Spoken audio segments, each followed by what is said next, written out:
Hello, I'm Laurie Holien. I am a professor and the director of the Homeland Security and Emergency Management degree programs at Idaho State University. I'm really pleased that I have the opportunity to talk to your class about Homeland Security and Emergency Management and the overlap with so many other disciplines in the area. I'm going to spend some time today going through some examples of some disasters and how they need to be coordinated across other disciplines.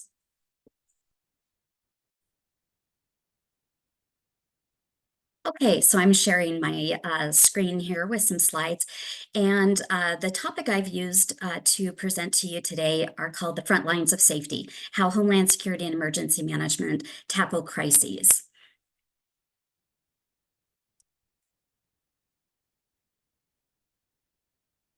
I want to give you a little bit of information about my background so that you know the perspectives that I bring to this particular topic. I've spent a lot of my career prior to entering into academics as a professor, as a practitioner. I worked in the field. I worked in a lot of different areas. I worked at the local level, I worked at the state level, and I worked in federal government. And I've also worked as a consultant and now have been in academics both for Idaho State University as well as Concordia University in Portland, Oregon. So I want to talk a little bit with you about what kind of threats we face in this country. It's really important for us to think about different ways that we might be able to categorize these and to understand that different partners and disciplines will need to come together to work depending on what type of threat is occurring in a particular part of the country for our communities. So this is one way that we can possibly categorize them into these buckets of those that occur through natural disasters or natural hazards that cause disasters because we were not able to overcome the consequences of them, or the human-caused incidents that are intentionally happening or that are accidental but that are caused by human interactions. And then there are other hazards that don't really fit into either of those buckets. And of course, those can include things such as infectious diseases, infrastructure failures from aging infrastructure, or hazardous spills, things along those lines. I'm going to spend a little time now sharing some examples. I track a lot of the disasters that happen that create the need to have very strong response and recovery systems in place. So I want to share these with you, and then we'll talk a little bit about them after we're done.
As we're kind of getting to the end here of our examples of the different types of disasters that have happened in the last several years in just the US. I'm only taking a look at those incidents that are occurring in the United States. And I want to take a minute to kind of stop and talk a little bit about this primary area of these weather and climate disasters. What you're looking at here is a chart that NOAA puts out every year. They track it as they go through the year. And one thing that I want you to take a look at is, and thinking about some of those statistics that were on the previous slide, is looking at the amount of lives that are lost that are from the consequences of these type of incidents, as well as the very high dollar costs to the economy, as well as to businesses that have suffered losses, and obviously individuals and families and homes that have sustained a lot of damage or destruction. But of course, there's lots of other types of disasters that we also have to think about. But one of the things that I like to share with students is thinking about the areas in the country that have the most amount of high-scale, high-level disasters. If we look at this chart, we can really see that a lot of those are occurring either on the East Coast, the Gulf Coast, or in the Midwest. And this chart, we certainly have some that occur on the West Coast as well, and in different parts. And certainly if we were to chart or take a look at other types of disastrous or crises events, such as extreme violence and school shootings, things along those lines, you will certainly see that those hit the entire map of the country. So there isn't any community that is 100% immune to disasters, but there are some that are more prone to disasters. And those areas are going to be the locations where there's going to be more disaster funding that will be funneled from the federal government, as well as recovery. And that can really propel a lot of job growth and opportunities to get into those areas for some experience. Now, there's also a great opportunity to be involved as a FEMA reservist or in FEMA Corps, or potentially to be on an incident management team in another area of the country that would be a deployable resource when those needs are met, because we have functions in place such as mutual aid agreements and the Emergency Management Assistance Compact, in which those resources can be shared across different states and territories. So let's kind of do a recap of some of those areas. And again, some of the buckets that we can divide those types of incidents into. And this doesn't encompass every single possible threat or hazard that we would encounter. But if we take a look and just talk briefly about each one of these. When we look at those impacts from extreme weather, we're talking about major disruptions to society. We're talking about transportation disruptions where people cannot get to or from certain locations. We're talking about disruptions of social services. And certainly we're talking about deaths and injuries that can occur because of those extreme conditions. We also see a lot of people that are displaced from their homes. They cannot reside in their homes any longer, or maybe there's extenuating power outages. These can occur through lots of different types of incidents. There can be extreme rainfall, which leads to flooding and river flooding or urban flooding that happens. Hurricanes, tornadoes. We saw some slides about hail that can cause an incredible amount of damage, winter storms and extenuated cold, which can cause damage to power lines as well.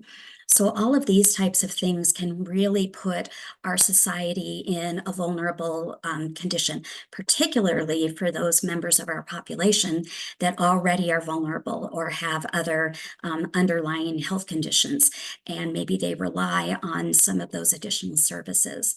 So it's important to think about all of those types of impacts. Now let's talk a little bit about these acts of violence.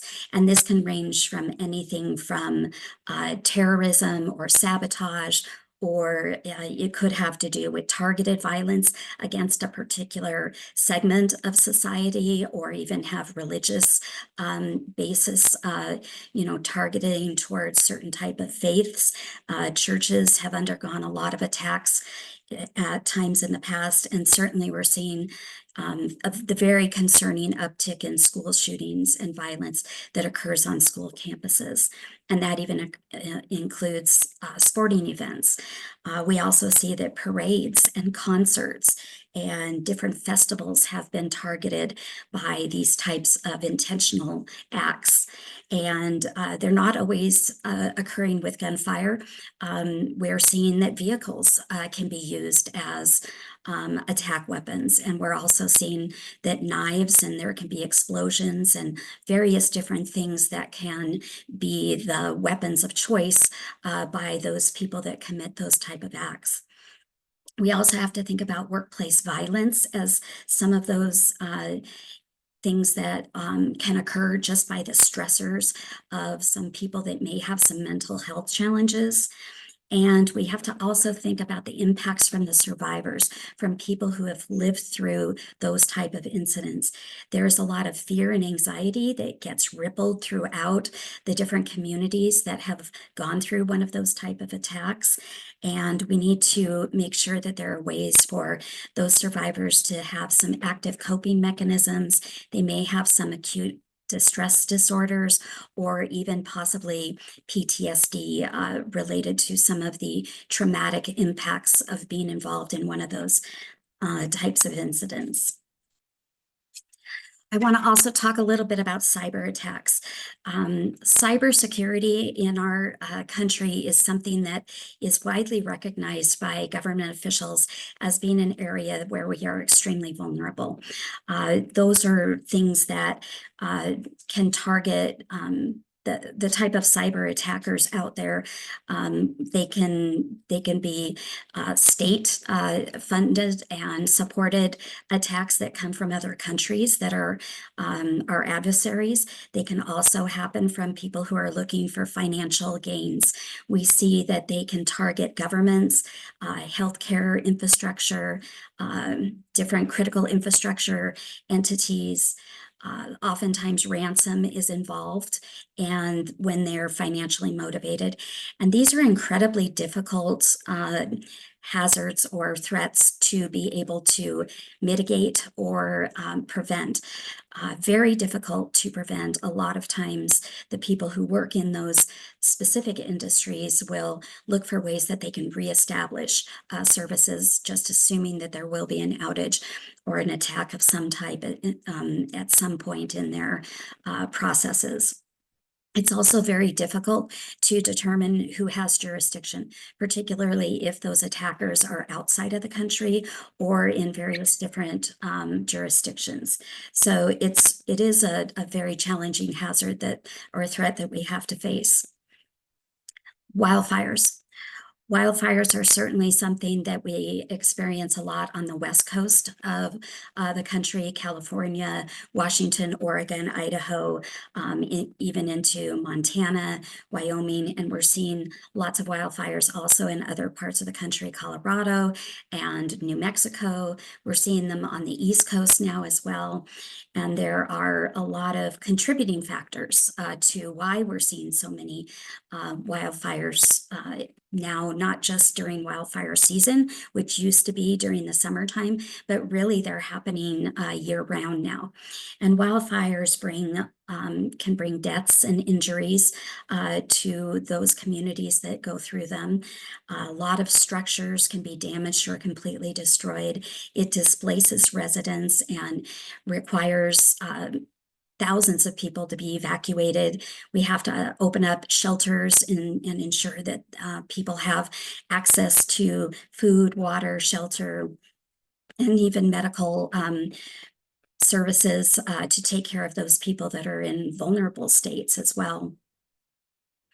And thinking about some of the businesses that can also be destroyed during wildfires, and even roadways that can be disrupted, which can have an impact on supply chains. So as we start to look at some of these different types of crises that can happen in the country, we see that there's these what we call cascading consequences. Things that can happen in one type of sector or environment are not isolated because they have this ripple effect to a lot of additional parts of society that we need to be functioning to have safe and healthy communities. So now let's take a look at this bottom row here and talk a little bit about infrastructure failures. Infrastructure failures can have a lot of different occurrences. They can, the cause of those can be anything from aging infrastructure, deferred maintenance. We can look at some problems that occur in infrastructure sectors across the whole board, but let's talk a little bit about some of these specifically. Building collapses. We've seen numerous types of buildings, apartment buildings or high rises that have not been maintained through the years, or maybe the building codes at the time they were built were not particularly well designed. And those buildings that have collapsed have caused hundreds and thousands of deaths even. And then we think about bridge collapses. There have been several that have occurred. And again, we're looking at a situation where some of that infrastructure was built 40, 50, 60 years ago or more. And again, it's a possibility of deferred maintenance or even just hitting that life cycle ending stage, because sometimes when infrastructure was built, it wasn't intended to last for 60, 70, 80 years. And it's very costly to replace a bridge that doesn't look like it's going under failure. But of course, we've got the engineering discipline that is looking at and ways to do evaluations and assessments on those type of infrastructures. But we still see those failures can occur. We also see train derailments. The one that happened in East Palestine was incredibly devastating. You saw the pictures of that where there was a lot of hazardous material on site. We've seen lots of those types of train derailments, and they cause huge amounts of health impacts to the surrounding communities. Think about all those toxic fumes when there's explosions or fires that erupt. There could be loss of crude oil that could leak into waterways and have very devastating environmental impacts. So those are a lot of those, again, cascading consequences. We also see that there can be problems to water infrastructure or electrical infrastructure. Have been some intentional sabotage attacks that have occurred on the electric grid and transformers, and a lot of dam failures as well. So again, dams are very expensive critical infrastructure, and they serve a variety of purposes. They can be used to maintain drinking water supplies. They can also be used for hydroelectric generation, and certainly to control flood control, and to ensure that downstream river volumes are managed. So when there's a lot of pressure from weather events and lots of rainfall and contributes to those reservoir volumes, it can add extra stress onto those dam structures. And then, as we've seen, there have been several of those that have failed. And then you have the concern of downstream river flooding and the need for evacuations, and anybody who lives close to an area of low elevation where the water can encroach upon the banks, and even some levee systems that can give way. So those are incredibly damaging to communities as well. Then let's talk for a little bit about pandemics and diseases. So there are certainly many different incidents across decades worth of time. Obviously, the first one that comes to mind is COVID-19 and the tremendous amount of loss of life that occurred through that, and the challenges that our country faced with lots of those additional things, with challenges getting personal protective equipment for those people that are working in the healthcare settings, as well as for the public. A lot of challenges also with other types of health and infectious disease challenges, things like Ebola and Zika. And certainly every year there are concerns about measles outbreaks or meningitis and various different things that we have to make sure that the medical community, that health and medical providers, whether it's clinics in the private sector or the public health organizations that need to be sharing information out to communities. These are things that we really rely on a lot of our health and public health partners to be able to work with emergency managers in order to ensure that we are taking care of the needs of all layers of the community. We can also take a look at some of the impacts that are happening from droughts and water shortages. Certainly, some parts of the country are more prone to droughts, and we may think that a lot of the Northwest areas, particularly in the Pacific Northwest, get a lot of rainfall, but they don't get a lot of rainfall in the summertime periods, and that can cause extenuating circumstances that challenge some of the water supply availability during those really dry months in the summer when the peak demand of water usage goes up. And there's also, if we look at California and even Arizona, they are having some really robust concerns about water supplies as population continues to grow and more people are utilizing the water that are coming out of those drinking water systems or even irrigation systems. Making sure that we've got enough stream flow for fish and wildlife is also incredibly important for the environment and ecologically. Making sure that we are not causing additional damages by overusing that natural resource. And certainly I want to just mention about the Flint water contamination. That was an ongoing problem in that particular region for years and years it took to be able to get out of that complete area, get their systems restored and functioning properly. And that was something that cost billions of dollars to have to really redevelop that whole entire infrastructure system in Michigan. And they had to they call it water wheeling, when they're bringing water in from external areas in order to provide it for the community members who need water for their basic health needs to make sure that they have sanitation and cleanliness and just being able to have safe water to drink. So those are things that certainly can be chronic problems for certain communities if we're not taking care of that infrastructure sector as we need to. And then let's talk about some of these really large challenges with earthquakes and geologic hazards. A lot of the things that happen into this particular category are what we call no notice events. We don't really have the ability to have good, solid early detection systems for those. They're trying to work on developing some early detection indicators for earthquakes, but really it's a process that has not really come full circle yet to be readily available.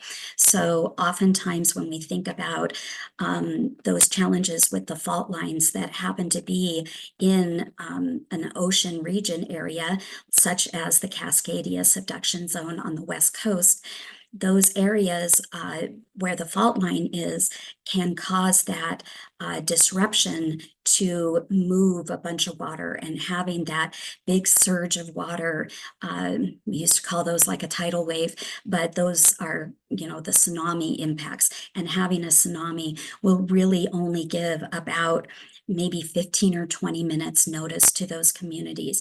And the first alert that they're going to get, the first notice or warning that they're going to receive is when the ground shakes. And that's when those communities, those coastal communities, people living close to those coastlines are going to have to move to higher ground. And that's not particularly easy when you've got a whole community to evacuate in just about 15 minutes.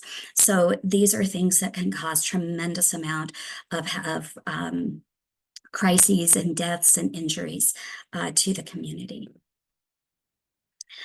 So we talked about a lot of things that are really hard, difficult situations. In my career, I was very fortunate to be able to be on loan. When I worked for the city of Seattle, I was granted a fellowship through Naval Postgraduate School to go and work at FEMA headquarters in Washington, D.C. During the time that I was there in D.C., I worked with former FEMA administrator Craig Fugate, and he was pretty influential into the emergency management realm in that he coined this word called whole community.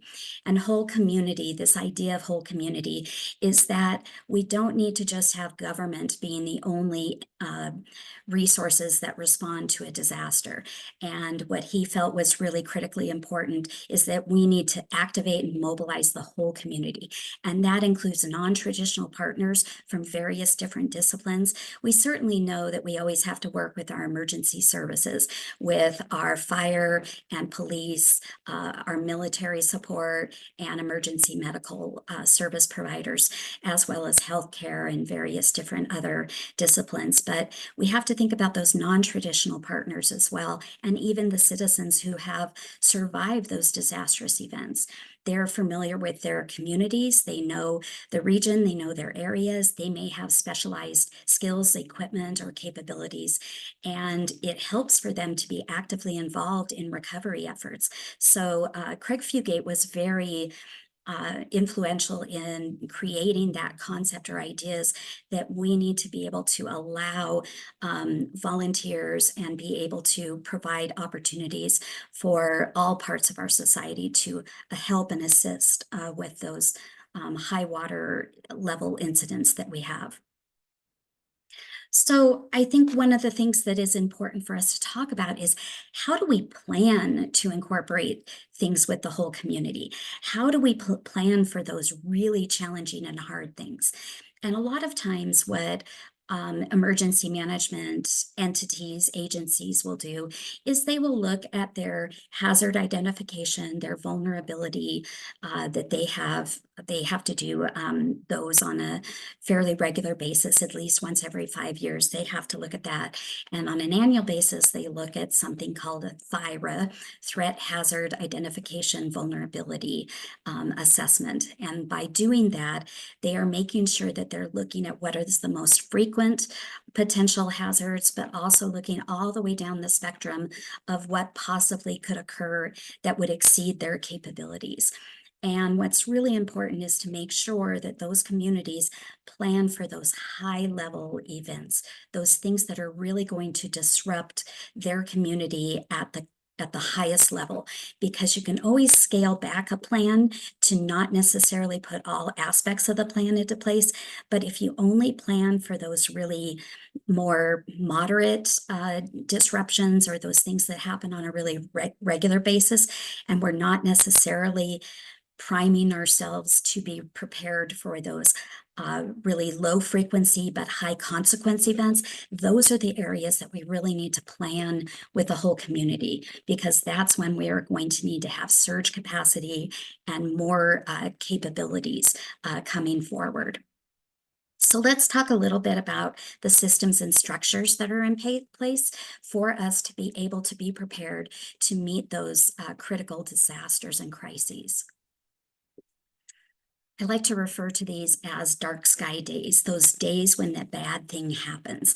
Those dark sky days require us to use established systems, and these are systems that have been developed. They have procedures and policies. We know how to activate them, and we ensure that people are well trained if they have a role to play in these type of systems. And what you'll see here are a couple of images that can kind of help you understand the different layers of different support systems that are out there when disasters and crises have occurred. So certainly we have those response organizations that mobilize directly to the scene of where an injury or some sort of activity has occurred in the field.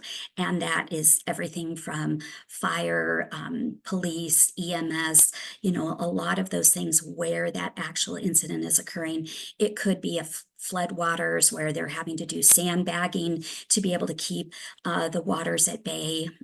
Lots of those things happen on site. Those require different types of systems and structures. We also see that there could be agencies and organizations involved with receiving those people who are injured and making sure that they have opportunities to, obviously the healthcare system is incredibly important, making sure that we can tend to those injuries and be able to prioritize through that kind of triage system so that they know how to get the aid and the assistance to the people who need them. Certainly, there's also shelters. People who are displaced from homes have to have a safe place to go, and shelters are often run through voluntary organizations. We often think of the American Red Cross, but we also have to think that faith-based communities also are very much involved with standing up shelters and helping not only their own parishioners, but everybody within those communities.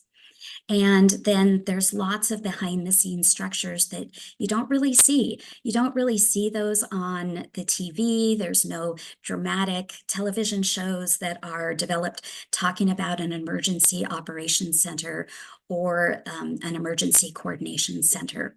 I was very fortunate when I worked at the city of Seattle. I worked in our department operations center. I also worked in the city's EOC, Emergency Operations Center. And when I worked at FEMA headquarters, I also had volunteered and I worked in the National Response Coordination Center. And then when I worked for the state of Oregon, I was the deputy director for the state of Oregon Emergency Management. And in that capacity, I worked at the state Emergency Coordination Center. So all of those things are areas that are run in a steady state when we have a blue sky day, but we have to be able to flip that switch and be able to activate and get the notifications out and make sure that we've got the appropriate people with knowledge, skills, and abilities to be able to help coordinate those processes. So there's other systems and structures that it's important for you to have a little bit of an overview to. And there are 16 different critical infrastructure sectors that are recognized through the National Infrastructure Protection Plan. And that certainly is something that is written into our federal government policies through presidential policy directives. So the 16 infrastructures that we currently have in place are listed right here, as you can see on this particular slide. And I've kind of circled a couple that are particularly intuitive to the public health and medical areas, because it's important for us to talk a little bit about how important the medical health and medical side of things are. And that's because anytime we have a significant incident that causes an activation of an emergency operations center, it's usually because there is a life safety concern or injuries or some sort of element that would impact the public and health and well-being of the communities. Those are things that are kind of universal across the board, that we want to make sure that we have good systems in place to be able to structure these. The way these critical infrastructures get folded in to emergency management during the time that we activate to be able to provide a pathway to respond and to recover from those incidents are something that we categorize into other areas. Now, the highest level of concentration of most of our attention and time are now being grouped into these other categories called community lifelines. And again, community lifelines really equate to us being ensured that we have a healthy public. And as you can see here, every single one of these is critical to health and safety. So safety and security, we want to make sure that the public does not incur any additional threats or damages in any way, shape, or form. Food and water and shelter are critical basic needs that everybody has to have. Health and medical are those systems and structures in place that will help us tend to those, render aid to those that have been injured or those who have some underlying health conditions and are vulnerable populations. And certainly energy, power, fuel, you can't transport pharmaceuticals or regular medical equipment to places. It's hard to operate a hospital without energy and water. So these are really those kind of underlying support structures that need to be done. Communications, having Wi-Fi and internet and the ability to access the records that we need and to be able to communicate well. Certainly transportation impacts supply chains, and of course hazardous materials are definitely impactful to public health. Another structure that is used in the emergency management world are called emergency support functions. And again, these are usually incorporated into those back end of emergency operations centers. And in these particular areas, this is an example of what Oregon's emergency support structures look like. There's other structures, different states use different structures. And what it is it's basically like a coordination mechanism. And I like to use the analogy of thinking about a power strip cord. You know, if you have a whole bunch of devices that you need to plug in, you need to have a receptacle or a way that they each can have their own plug-in spot. You may not need to turn every single one of those devices on, but they need to have the ability to work together if we need them to. And so having these emergency support functions within an emergency operations center allows us to take a look at a particular type of incident and determine which emergency support function is most critical. And as you can see here, I again have identified some of those critical ESFs, we call them, that are required to ensure the health of the public. And I'm not going to read each one of those. You can take a look at which ones really have that strong nexus back to kind of the public health sector. Certainly, if there's an outage to any one of these other kind of emergency support functions, then those are going to be critically involved in the operational response and recovery to that particular sector. So a lot of people might ask, What does emergency management actually do? I get asked that a lot. A lot of people, they know what a fire department does, they know what law enforcement does, they know what the military do, but they don't really know exactly what it means to be an emergency manager. And another way that I like to kind of describe it is that, lots of different entities and organizations know what their specific responsibility is. They may have plans that they've written or developed about what their critical function is in society or an organization and what things they have to make sure that they continue to provide to the public. But what emergency management does is it helps ensure that we can synchronize our efforts in a way that makes the most sense. We want to not be redundant with our limited resources during a disaster, which means we have to kind of have think of during a tennis match, and you've got the person who's the officiating, person who's looking at the sidelines. They're on an elevated purpose so they can have a large view of what's happening. It gives them a better perspective. That's what emergency managers have. They can see all of the moving pieces and they understand where the needs are. And that's how they can help kind of orchestrate how to put the appropriate resources into the right position to be able to ensure that we get the communities back into recovery. So another way to think about it is think about a orchestra or a symphony. You've got lots of different instruments that have to be available, and each instrument or each section has a particular sound and a particular purpose of why they're involved in that in whatever music they are creating. And what you need is you need a conductor. You need somebody who knows when the strings need to come in and how the brass section can help, and how keyboards and things can help complement and ensure that you get that different end result. And that's a lot of what I kind of like to describe as the role of emergency managers. Here's another, just like from a list perspective, if you want to kind of take a look at this, because we've talked a lot about what emergency management does during those dark sky days, but not every day is a dark sky day, and jurisdictions, different parts of the country can go years and years without having one of those truly dark sky days. So what do during what we call those blue sky days? And what's important to do is make sure that they maintain a readiness capability.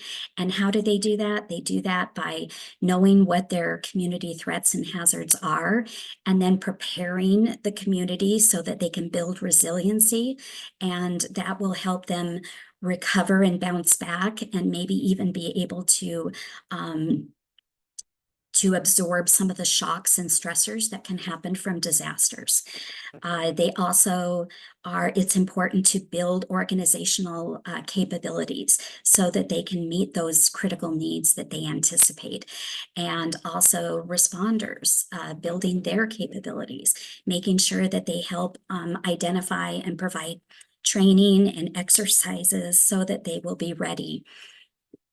They also look at something that we call mitigation, and there's a lot of mitigation projects and efforts that go on. They go on through the formulation of grants that come from federal dollars that Congress allocates, and those get distributed to the different communities across the country so that they can reduce risk to certain areas that may incur losses, and we want to prevent repetitive losses. If we know a particular part of the community floods on a regular basis, then we may put in a mitigation project to remedy that by putting in floodgates or raising the elevation of certain things. So those are mitigation projects that take place when it's not in the middle of an actual disaster. And then certainly recovery and restoration projects can happen long past the actual intense moments of an actual disaster. So a lot of those activities and efforts that happen within the emergency management world involve ongoing maintenance and improvements. So you heard me talk a little bit about exercises, training and exercises. And some of those things are also involving identifying the resources, where do they exist, how are we going to mobilize them, and then making sure we understand who owns them and how we would be able to bring them into providing assistance as needed. And then we do expect that there's going to be gaps when we start doing those analyses of what we think is going to be needed and what we actually have available. We want to make sure that we always identify mechanisms to be able to render support and aid to communities that have experienced hardships.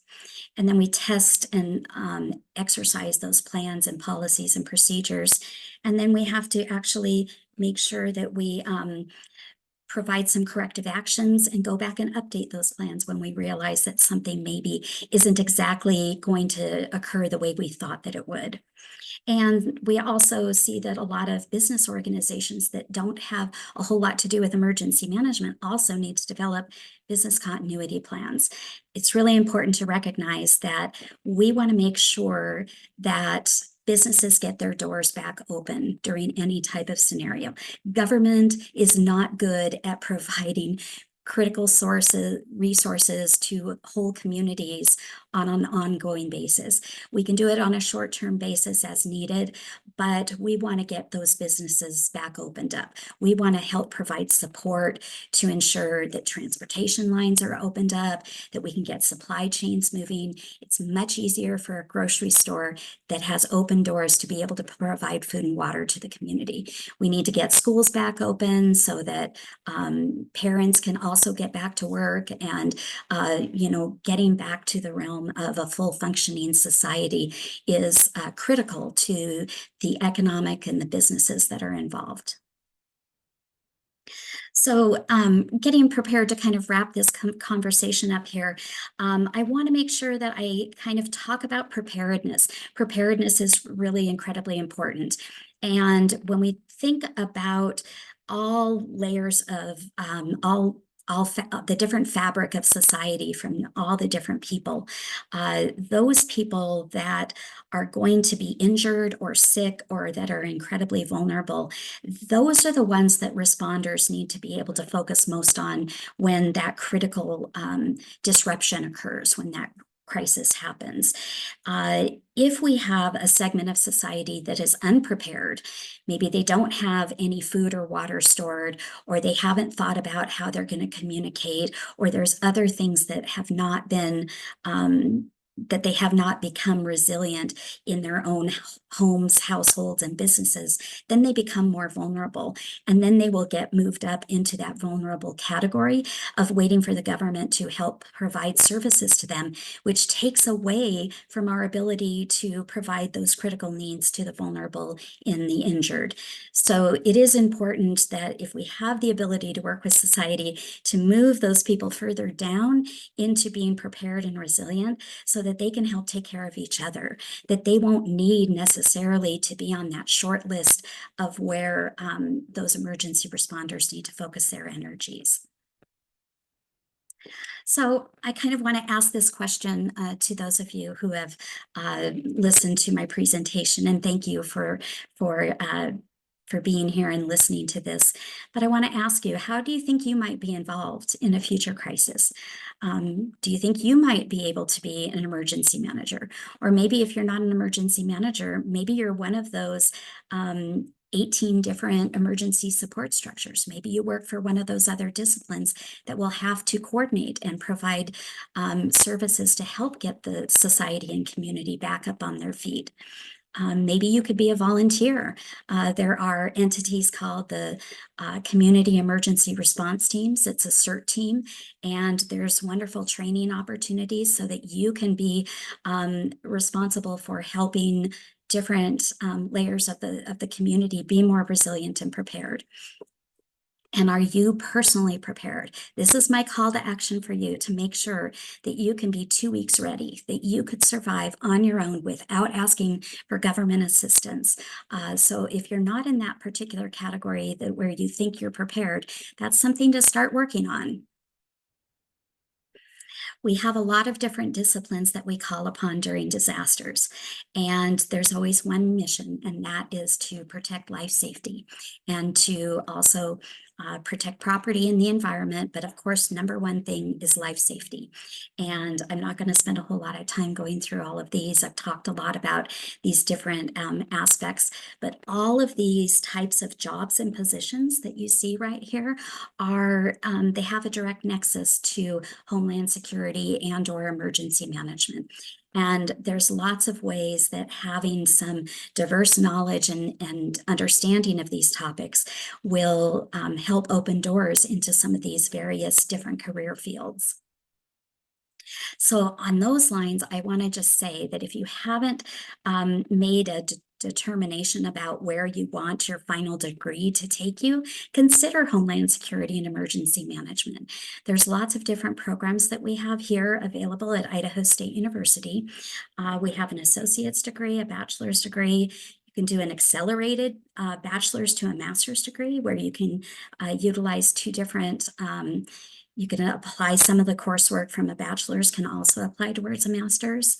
We have a master's degree as well, and we have a graduate certificate. And all of our programs are online, and they are incredibly convenient because we have a lot of, working adults and professionals that are taking these classes. Lots of different exciting applications of the profession of Homeland Security and Emergency Management. And I'll tell you, I've loved my career that I've had so far. I never know what's going to happen when I wake up in the morning, and where I might be able to provide some specialty skills and knowledge can be a good feeling to be part of the solution for these really tough problems and complex problems that we face. So I know I can't answer any live questions for you now, but I encourage you to reach out to me. If you have any questions about this presentation, please take a look at my email address and shoot me an email. Or if you're interested in possibly taking a Homeland Security and Emergency Management course, or even talking about a degree, you can always reach out to me, and I'd be happy to talk with you about that too. So thanks very much for your time and energy.